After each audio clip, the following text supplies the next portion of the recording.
Interbev vient d'annoncer sa volonté de se fédérer autour d'une démarche collective de filière qui a été baptisée le Pacte pour un engagement sociétal de la filière élevage et viande.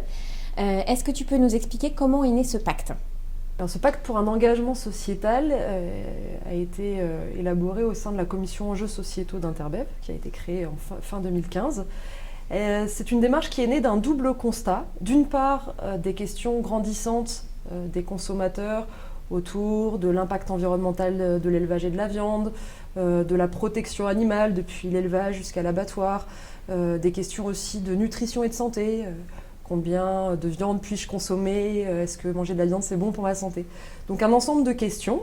Et puis d'autre part, le constat que de nombreuses actions, de bonnes pratiques intéressantes à partager avec nos consommateurs se mettaient en place dans les différents métiers de la filière. Alors, fort de ce constat, la commission enjeux sociétaux a souhaité structurer l'ensemble de ces actions et de ces pratiques dans une même démarche, effectivement, qu'on a appelée Pacte pour un engagement sociétal, qui est une démarche de responsabilité sociétale qui s'appuie sur la norme ISO 26000, une norme internationale de référence en la matière, qui nous permettra aussi d'être évalués à terme sur nos actions en matière de développement durable et de responsabilité sociétale.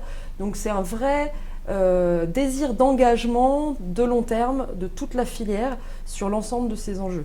Et comment cette démarche de pacte se met-elle en place ? Nous avons commencé par établir un état des lieux qui recense toutes les bonnes pratiques, les démarches de progrès, les initiatives de recherche et développement qui se mettent en place dans les différentes organisations professionnelles de la filière, que ce soit sur les sujets environnementaux, protection animale ou encore de la nutrition et de la santé.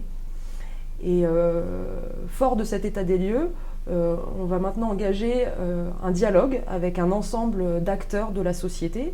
On a déjà engagé un dialogue depuis 3 ans avec des associations de protection environnementale sur les sujets notamment de l'élevage et du climat.